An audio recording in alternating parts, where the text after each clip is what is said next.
Great afternoon from SpaceX headquarters here in Hawthorne, California. It is Thursday, November 15th, just after 12:30 p.m. here on the West Coast, and just after 3:30 p.m. local time in Florida. And welcome to today's launch of the Es'hail-2 satellite for our customer, Es'hail-Sat. You are looking at a live view of the Falcon 9 at Launch Complex 39A as it awaits its 3:46 p.m. Eastern Time launch from Kennedy Space Center.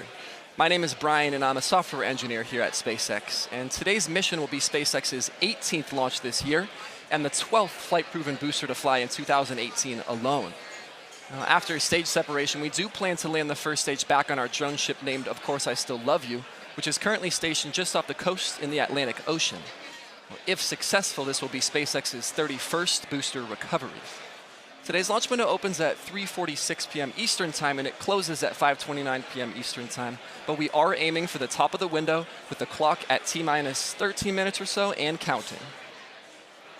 Thank you, Brian. My name is Shiva. I'm an integration and test engineer here at SpaceX, and I want to discuss our launch vehicle, the Falcon 9. It's a two-stage orbital-class liquid bipropellant rocket. Now, fully assembled, the Falcon 9 is over 70 meters tall. That's longer than the wingspan of a Boeing 747 aircraft. The first of the two stages makes up the bottom two-thirds of the vehicle. You can see it behind the the Florida atmosphere. Now, at the base of the vehicle are 9 Merlin engines, which accelerate the vehicle through the thickest parts of the atmosphere to space where the stages will separate. The first stage is designed to be reflown 10 or more times with minimal refurbishment between flights. And in fact, this is a flight-proven first stage, which previously launched the Telstar 19 Vantage spacecraft last July. It'll be attempting its second recovery today. Now, as I alluded to earlier, about 2.5 minutes into the launch, the second stage of the vehicle will separate using a pressure-driven mechanical system. The second stage will then ignite its single high-efficiency Merlin vacuum engine, or MVac, to carry Es'hail-2 to a geostationary transfer orbit, or GTO. At the very top of the vehicle, to protect us from the forces of friction and drag from the Earth's atmosphere and the heating that comes from the vehicle, the Es'hail-2 satellite is safely encapsulated in our 5-meter diameter payload fairing. It's that nose cone structure at the very tip of the rocket. Once we're out of the Earth's atmosphere, the fairing halves will jettison back to the planet, but we won't attempt to recover them today as our fairing recovery vessel, Mr. Steven, is on the West Coast. Finally, this large white truss structure that you see on the side of the vehicle is called our transporter erector, or TE. As the name suggests, it rolls the Falcon 9 to the launch pad and raises it to the vertical position. It also provides critical electrical power, launch fluids, and ground communication to the satellite and Falcon 9 until the vehicle switches to its internal power. The TE will retract slightly at liftoff, clearing the way for Falcon 9's ascent. So Falcon 9 rolled out to the pad in a horizontal configuration on that T that Shiva just mentioned, and it was mated to the Es'hail-2 payload at that point. That happened about 15 hours ago, the rollout procedure. About 6 hours after rollout, we went vertical into the configuration that you see on your screen now. Now, in this final configuration for flight, the launch director then gives a go or no-go pull to begin the prop loading procedure, a very important milestone before we launch. That go or no-go pull was at T-minus 1 hour, and then we actually began loading propellants around 25 minutes ago at T-minus 35 minutes. Now, for our fuel, remember that Falcon 9 uses kerosene, or RP1, rocket propellant 1. For oxygen, for our oxidizer, we use liquid oxygen in the liquid phase. But in order to complete the fire triangle, we do need an igniter fluid, and for that, Falcon 9 uses something called TTEB. Now, you'll see that at T-minus 0 via that telltale green spark right before the rocket takes off. That's that TTEB, that igniter fluid. Now, regarding the status of the propellant load itself, fuel is nearly fully loaded on stage 1 and is full on stage 2. Liquid oxygen is about 80% or so on stage 1 and about 60% or so on stage 2. But once all the tanks are full, both stages will continue to be topped off with propellant until about T-minus 2 minutes. And we do that to keep the temperatures as cold as possible. The lower the temperature we can bring it to means it's a denser fluid, which allows us to fit more propellant into the same size tanks of that rocket. Now, while those two were propellants, we also have pressurant on board. We need something that will push the propellant through the rocket engines before they light. That is very similar to a fuel injector on a car. Now, we use pressure instead of injection to push that fuel and LOX in, and the pressurant that we use for that is helium gas. Now, helium began loading into the onboard tanks before the webcast went live, but just like the fuel and just like the oxidizer, this loading and top-off process will continue with the helium until about a minute and a half before launch. The last milestone that's prop-related that we like to hit before liftoff is the engine chill procedure, and that's pretty simple. It's basically just where we open up the valves between the tanks and the engines, and this allows us to flow a little bit of cold liquid oxygen to the turbo pumps so that they begin to drop in the temperature before that full flow of the super chill propellant begins at liftoff. All right, and today we are launching Es'hail-2 for our customer, Es'hail-SAT. Now, with the success of Es'hail-1, which entered service in December of 2013, demand for satellite services in the Middle East and the North Africa region has continued to grow. Es'hail-2 answers the demand for global connectivity by further boosting broadband delivery and broadcasting in Qatar and the entire region. Now, for those on the ground, that translates to secure communications for the business and government sectors, as well as reliable, high-quality, direct-to-home television content and more. And in order to advance space technology development in Qatar, Es'hail-SAT has initiated development of new technology for the Qatar Amateur Radio Society. As part of that initiative, Es'hail-2 will enable the Radio Amateur Satellite Corporation's first ever geostationary communication capability. That's going to connect users across the globe in real time, and it's expected to usher in a new exciting era for radio amateurs in the 21st century. Let's take a look at a video from Es'hail-SAT about their satellite. In 2010, the Qatar satellite company, Es'hail-SAT, was established to manage and develop a sustainable national satellite industry, entering into a strategic partnership with Eutelsat to operate a high-capacity satellite for Qatar's broadcasting, telecommunication and internet services. And Space Systems Loral was selected to build the first high-performance satellite, Es'hail-1. It would take 3 years to build and weigh approximately 6 tons, eventually orbiting 36,000 kilometers above the Earth's surface. Space Systems Loral provided Es'hail-SAT with an intensive 2-year satellite engineering internship program for 4 engineers to become the country's first satellite engineers. In 2012, Arianespace was selected to launch Es'hail-1 from the French Guiana spaceport. And Es'hail-1 entered into service on Qatar National Day 2013, with Es'hail-SAT's 24/7 management center in Doha monitoring TV channels, business and data services.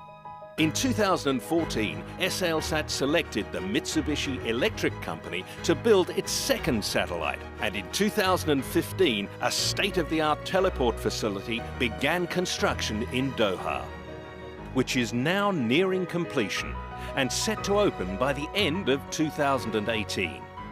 Meanwhile, the Mitsubishi Electric Company completed work on Es'hail-2 and shipped it to Spacex, Cape Canaveral, Florida. Now, Es'hail-2 is ready for launch, and the journey of Es'hail-SAT will continue. Es'hail-SAT, space to deliver your vision. All right, now that was a great video from Es'hail-SAT, and we're very excited to fly that exact payload from the video just 4 minutes from liftoff here. Now, Falcon 9 is moving into the final stages of the countdown as we speak. Today's launch window is 113 minutes long, about 2 hours, and if for some reason we can't launch today, a backup is available tomorrow, Friday, November 16th at 3:48 p.m. Eastern Time, about 24 hours from right now. Looping back to the earlier status updates, the first and second stages are basically fully loaded with fuel and with oxygen, totaling over 1 million pounds of fluid at this point. They are in their top-off procedures. Remember, that will continue till around T-minus 2 minutes, and that's just to keep everything as cold as possible. Regarding the internal systems, avionics, communications, guidance and control, those are healthy, and we are currently tracking no issues with the Falcon 9 rockets. The second thing we like to check on is the payload.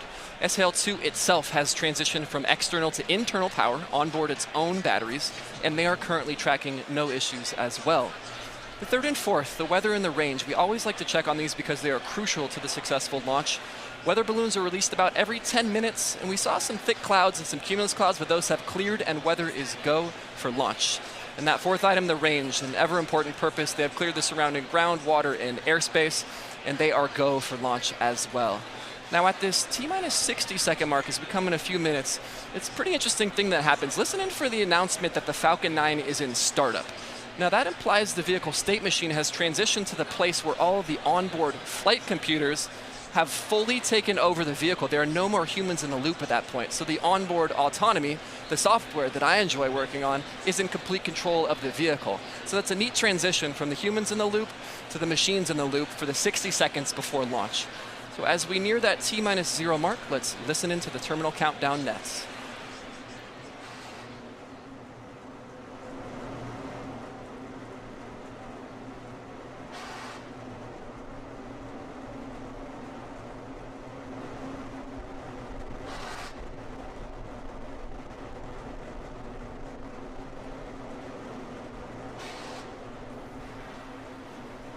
Impact TC motions are complete.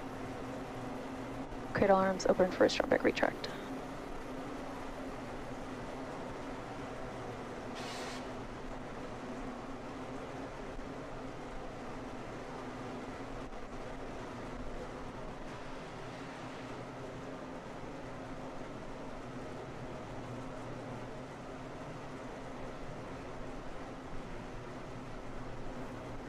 Pogo bleed verification. Stage 1 locks close out.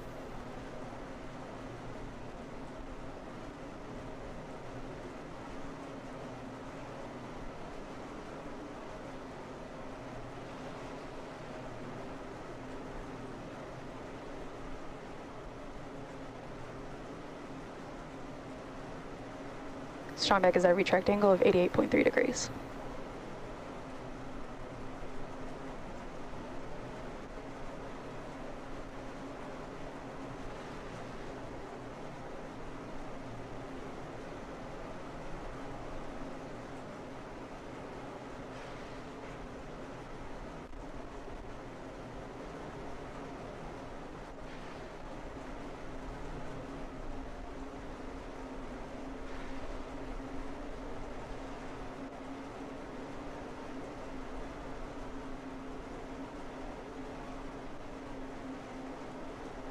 Stage 2 lock slow complete.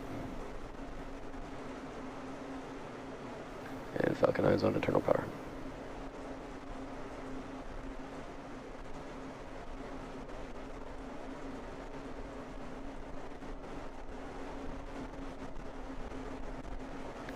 Ground gas closeout starting.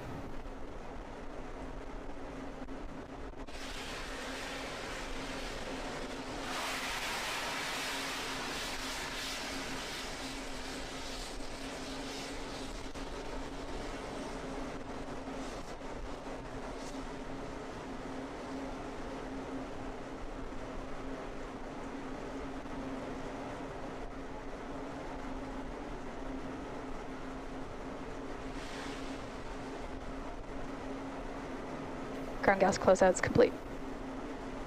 Falcon 9's in startup.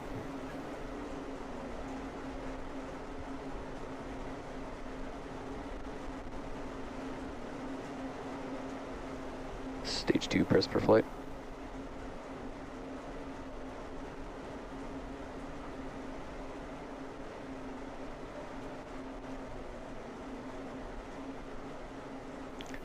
Go for launch.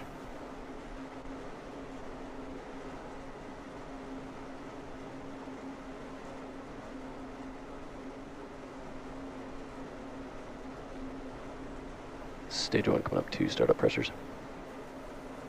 No, it's 15 seconds. Falcon 9's configured for flight. 10, 9, 8, 7, 6, 5, 4, 3, 2, 1, 0. Ignition. Liftoff.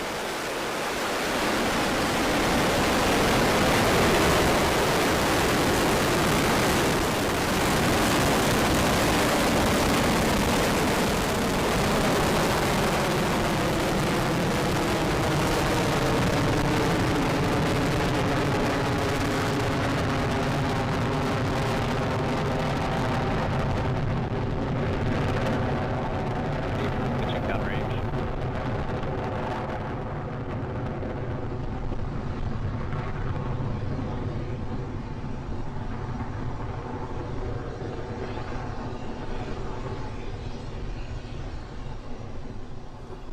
power and telemetry Now nominal. we've had successful liftoff of the Falcon 9 vehicle as it carries Stage 1 crossing Es'hail-2, communication satellite to geostationary transfer orbit. Now we've cleared the towers and we are ascending. The next major milestone as we come up is max Q, that maximum aerodynamic pressure that the vehicle will experience as it goes through the thicker parts of the atmosphere. As we get higher, the density of the atmosphere decreases and there's less and less load on the vehicle. You should hear the call out for that soon.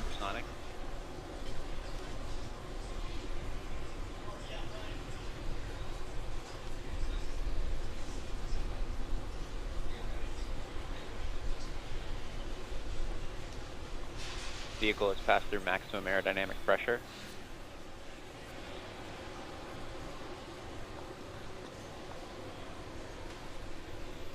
And we've had max Q, so again, decreasing pressure on the vehicle as we continue to ascend through the thinner parts of the upper atmosphere. Now we're coming up on a sequence here where a few events will happen in very short succession. Those events are MECO, stage separation, and then SES-1. Those stand for MECO, main engine cutoff, stage separation, and then SES, which is second engine start number 1, the first of the 2 planned burns today. And those are, MECO is when we shut off the 9 Merlin engines of the first stage, and then once we've shut those down, we separate the 2 stages, and then once the stages are separated, the second stage engine, the Merlin vacuum engine, is exposed to space and it will begin burning. That will happen over the span of about 10 seconds, starting about 20 seconds or so from now. Again, main engine cutoff, stage separation, second engine start.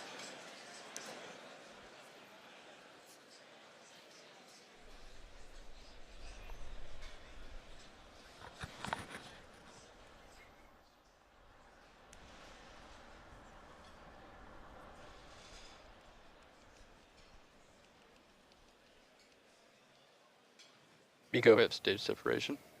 Stage separation confirmed.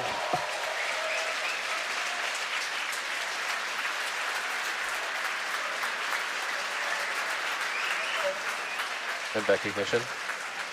And we have had second engine start as the orange glow appears to brighten up the Merlin vacuum engine in the center of your screen. Again, transitioning the responsibilities from the first stage to the second stage. We'll follow both of those vehicles in parallel as we continue this webcast, but for now, the next major milestone is on the second stage, and that is when we deploy the fairings that encapsulate the payload.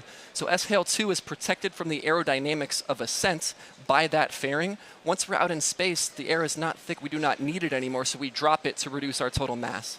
That fairing deployment will occur about 10 seconds from now.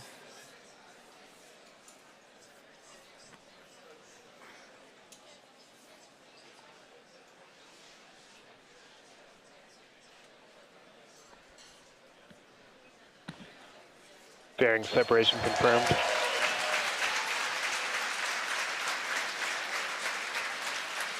And with the fairings deployment that you saw on your screen, we now have Es'hail-2 exposed to that beautiful vacuum of space.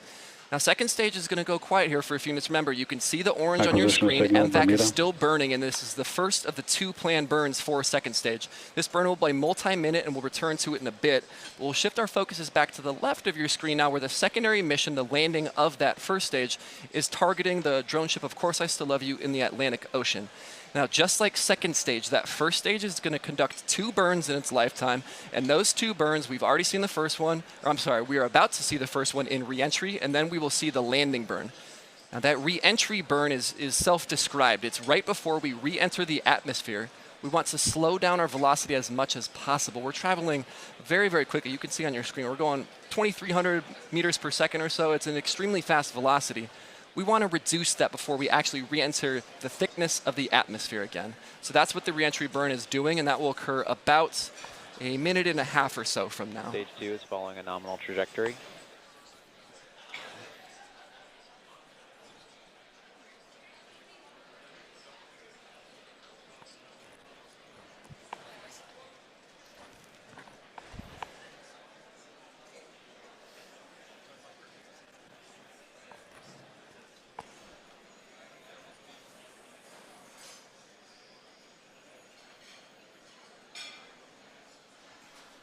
Now, if you're just tuning in, we've had successful ascents of the 2 stages. They have separated. Second stage is continuing on with Es'hail-2. First stage is coming back. We're about a minute away from that re-entry burn to slow us down. That re-entry burn itself will last for about 20 seconds, reducing our velocity before we get into the density of the upper atmosphere.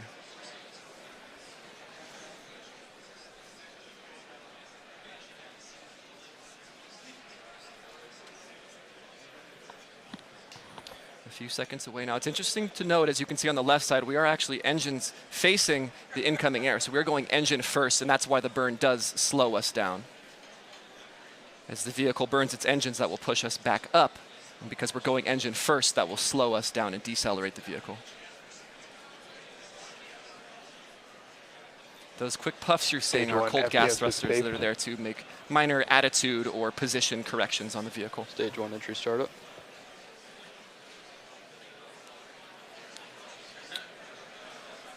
And that footage is being sent down from onboard cameras in space. So you can see through the choppiness there that the entry burn has started. Remember, 20-second burn in total for the reentry.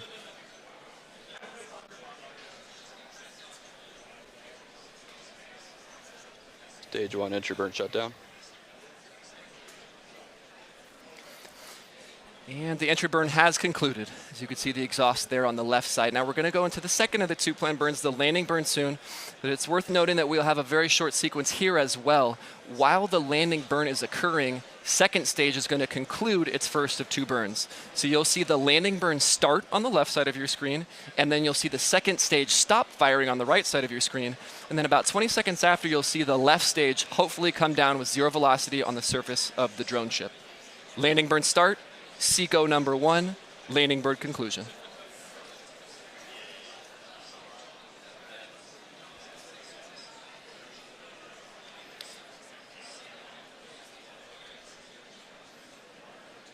And we're about 30 seconds out again. Landing burn, SECO 1, and then landing conclusion. That feed is intermittent. If it does come back, it will show up and pip on screen.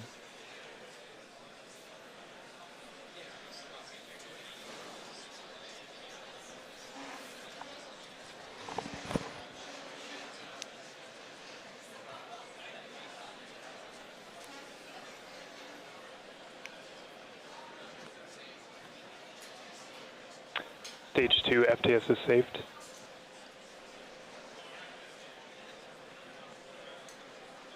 Landing bird startup.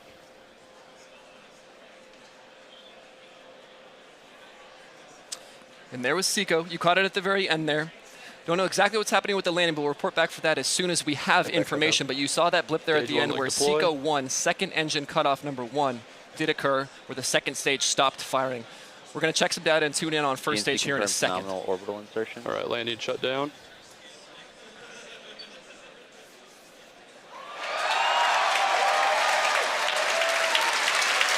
Delta signal tape level as expected. On the drone ship. And there it is. The first stage has landed on the drone ship. Of course, I Still Love You in the Atlantic Ocean for another recovery and a potential third refurbished flight of this same booster. So with good success of that secondary mission, we'll transition back to the primary mission here, which is the delivery of Es'hail-2 to geostationary transfer orbit. And what we're going to do here is what we call a coast phase. It's going to last for about 15 minutes. Second stage has burned its first of 2, and now it's going to coast for a bit before it's aligned properly to execute its second burn. So we're going to coast for about 15 minutes now. We'll turn to you with the deployment of the Es'hail-2 satellite when we return.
signal Bermuda as expected.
Acquisition signal, Gabon.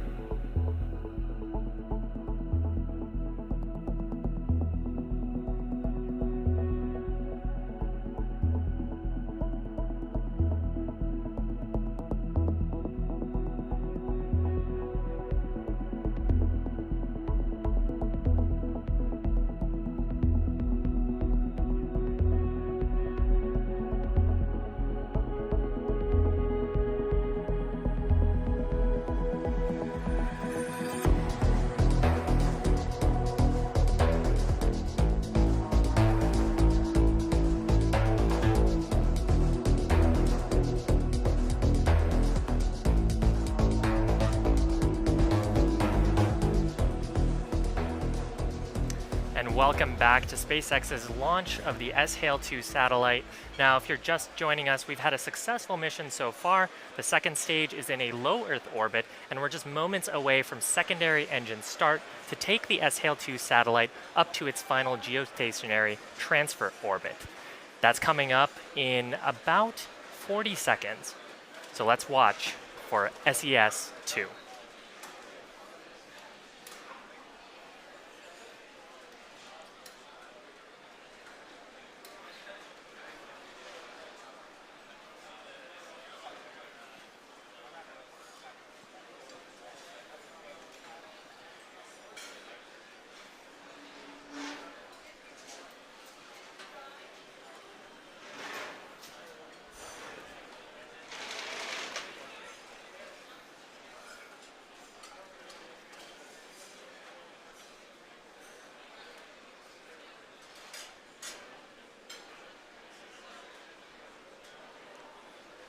Second engine start. And we've had second engine start number 2 as that Merlin vacuum engine relights, which is not an easy feat to do out in space, to relight a vacuum engine like that. Now this burn will last for a little bit under a minute in total.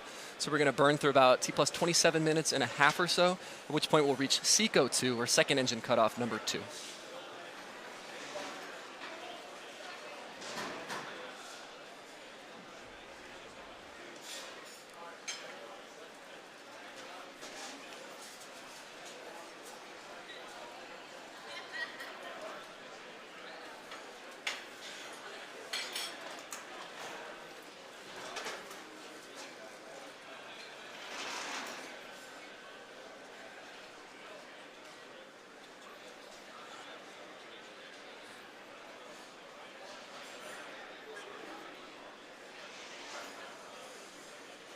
Cut off. And second stage has concluded its second and final burn for that second stage as it delivers Es'hail-2 to geostationary transfer orbit. Now what's going to happen here is we're going to coast for another 4 or 5 minutes or so, just like we coasted between first and second.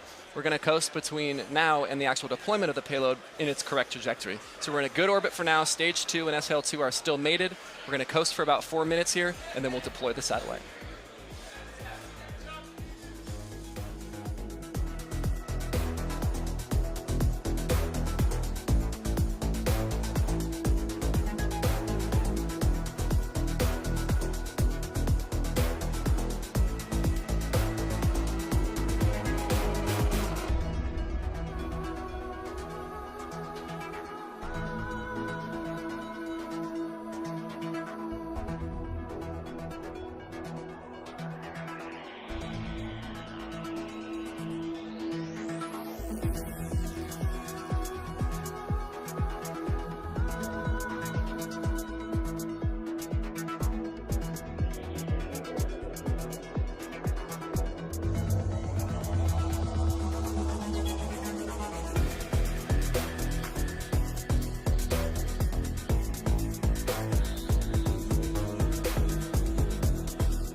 Acquisition of signal, South Africa.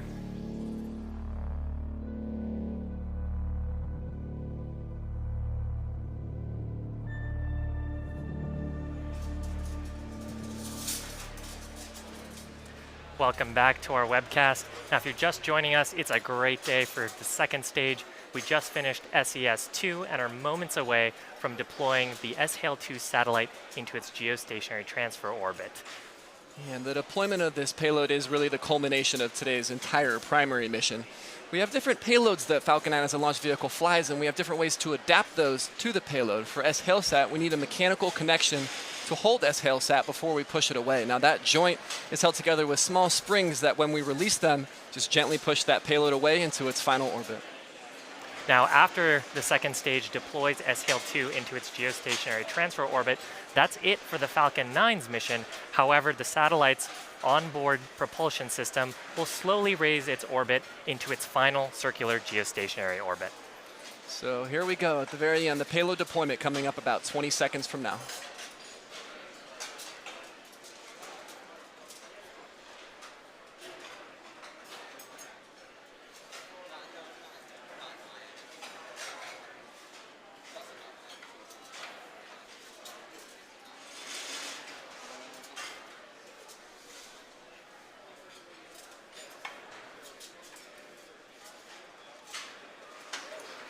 Spacecraft separation confirmed.